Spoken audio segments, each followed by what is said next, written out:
แน่ใจกาแน่ฮะกาเกี่ยวน้ำนี่ค่ะละเกี่ยวน้ำอันนี้มันดีนุ่มกว่าค่ะนะนะจังก็แล้วแต่ค่ะแล้วแต่ใครใจอย่างก็ได้มันซื้อเมืองไทยจองกับซื้อแมคโครบนค่ะอันนี้ได้จอมกัดทั่วไปกาเนี่ยเกี่ยวน้ำนี่ค่ะนะหมูผักหมูสับนี่ค่ะละที่ใส่ส่วนผสมมันก็เป็นผักกี้น้ำมันหอยพริกไทยรสดีแล้วก็ใส่อิ่วขาวค่ะนะทำใส่เกลือทำใส่น้ำปลาค่ะมันเกี่ยมค่ะนะกำมันแน่คดีห่อนะอันนั้นเอาแผ่นเนี่ยว่าจอกก็จอกกาแฟค่ะอันนั้นค่ะ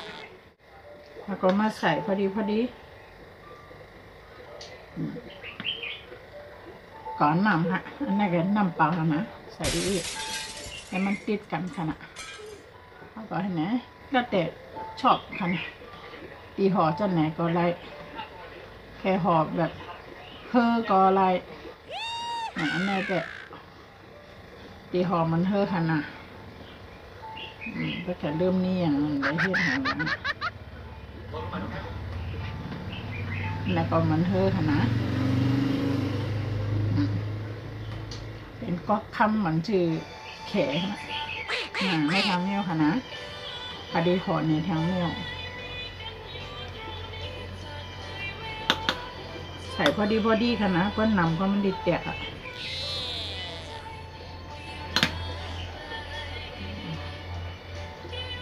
ต้องทำดีค่ะเนี่ยนี่ก็ห่อธรรมดามันจะเป็นห่อขมุนห่อค่ะต้องใส่น้ำค่ะนะก็บีบเห็นเนี้ยก็ยาว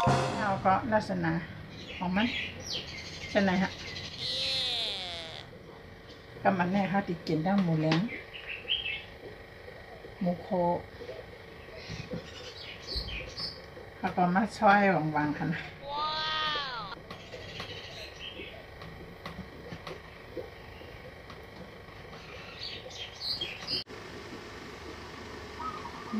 ตักลงเลยลงเป็นเฉียงๆอย่างนี้เนาะปลาก็มันดีพูขึ้นมา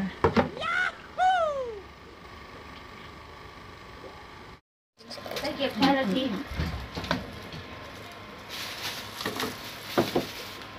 ไว้เกี่ยวแล้วก็ใส่เกี๊ยว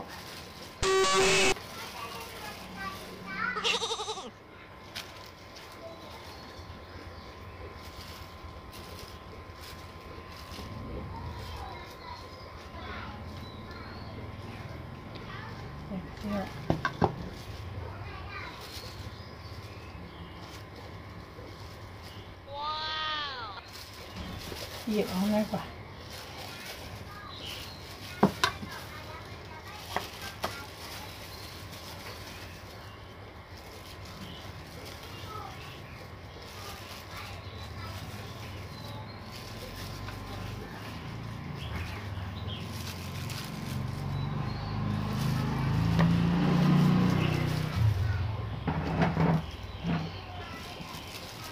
ในก็เป็นพองโถลินโคเขาเนาะมาตำให้ในกระป๋องแค่ใส่ก็ได้ใส่ก็ได้ในค่อยฟักกี้เขาเนาะมาซอยให้แค่ใส่ก็ได้ใส่ก็ได้อันนี้เกี่ยวมาหอมมาไกลเขาเนาะเนาะมาหอมมาไกลเขาเนี่ยหอใหญ่ก็กระต้มก็ต้มไม่เอาเพราะมันทูนั่นแปลว่ามันสู้เขาเนาะหมูซอยครับโอ้ยมาซอยกันทำมาผสมเครื่องครับมาส่งท้ายพี่น้องฮะวันนี้ก็มาเจอกันทั้งวันกันเนาะสวัสดีครับ FC ทุกท่านนะครับผมก่อนเข้ามาดูนะครับขอบคุณอะไรนะครับผม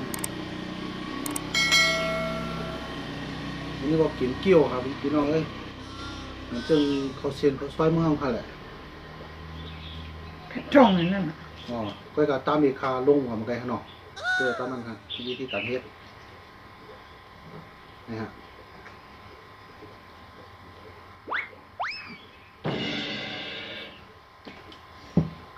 มาครับมาเด้อพี่น้องกินด้วยกันนะครับกินข้าวกินปลานะครับผมก่อนเขารู้นะครับคนอะไรนะครับ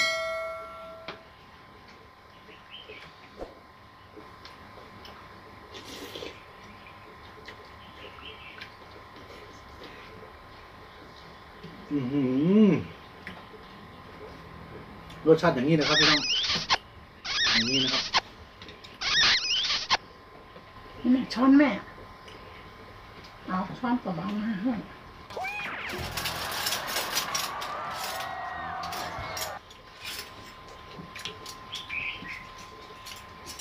นี่กระเทียมเจียวยังไม่เย็นจะใส่ต้องใส่พริกไทยหรือเปล่านั่นแหละก็มี ในขนม หมูเด้ง แน่นหมกเก็ดโค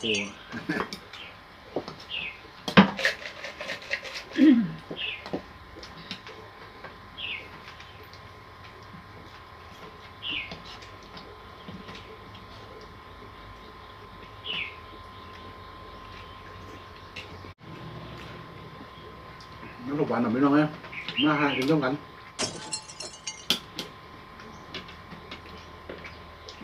เพื่อใส่กระดูก เกี่ยว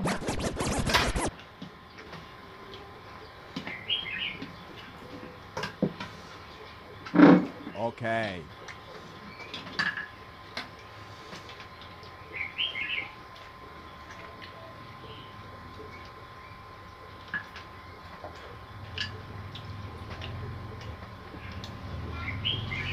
ถ้าแต่บ้านเอา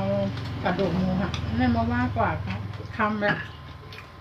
นี่ฮะก็เลยต้องเอาขาหมูไหม ซึ่งคาโร่ ตีน มัน หมูฮะ อาหารปั้นๆนะครับหนอง่ายๆ อย่างจำมือ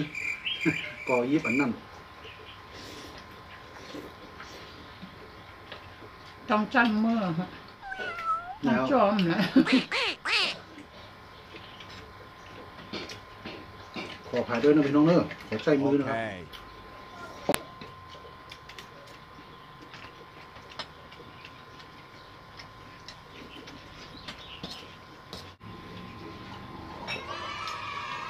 นี่ค่ะ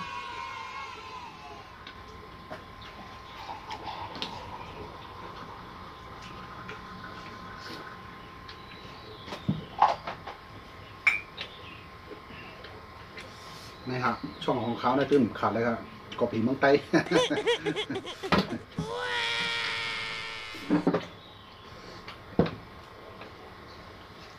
มันมีคมกอผีเมืองไต้ครับมันมีก้อนนะก้อนออกปี No. ๆน้ำชานะครับพี่น้องเอ้ย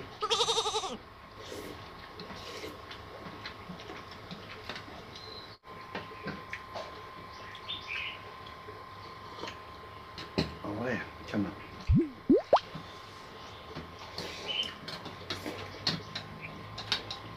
เข้มเหาะเชียงก่อนปะน้อง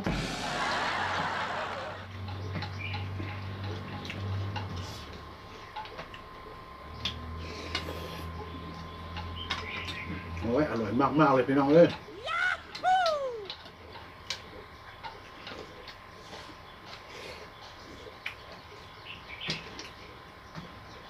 อืม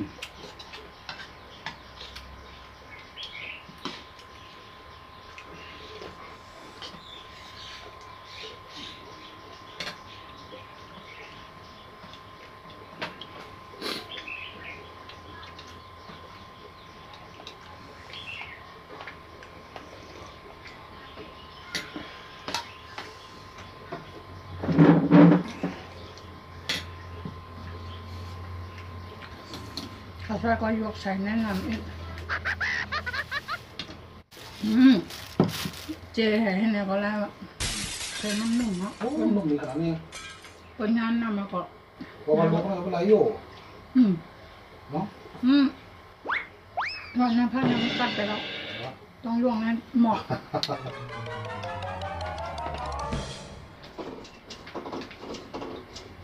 เอาละเส้นเอาแต่เกี๊ยว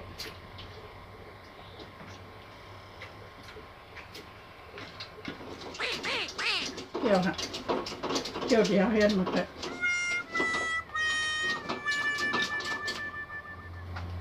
No. ไม่เอาเส้นหมา หืม ไม่เอาเส้นหมา ไม่เอาค่ะ ลุงเอากะเส้นให้แม่เอากะให้พ่อเอาเลยเส้นนี้มันเอาเอง ไม่หนูพวกที่สอง เอาถ้วยที่2แมวละ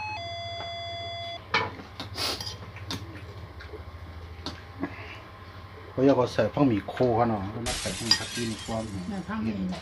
แทน แล้วก็ใส่น้ำโคอินแล้วก็ใส่น้ำจุ้มฮะ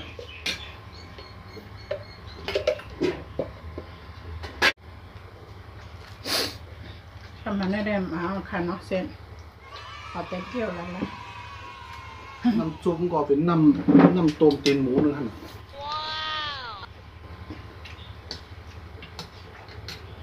นี่อะไรเอาเนี่ย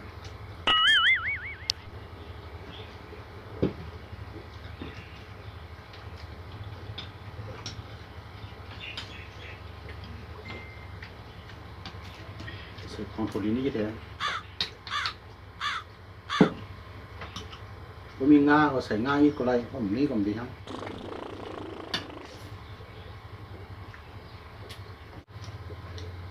แล้วมันหวานอ่ะเป็นแบบเคยยังมั้ง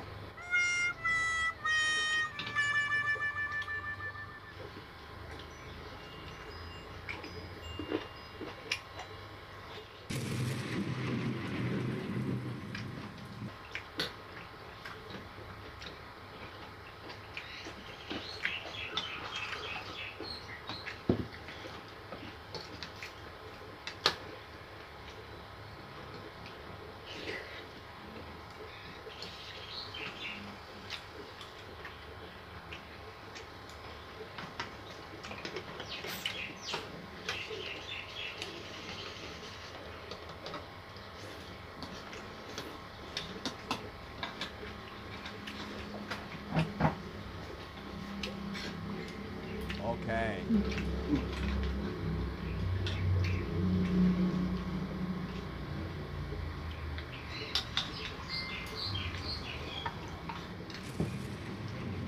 โอเคพี่น้องกันเนาะวันนี้เขาจบคลิปข้างในกันเนาะ Okay. เดี๋ยว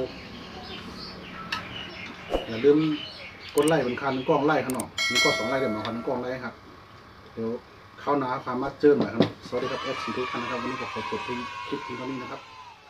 ทุกท่านขอให้โชคดีนะครับ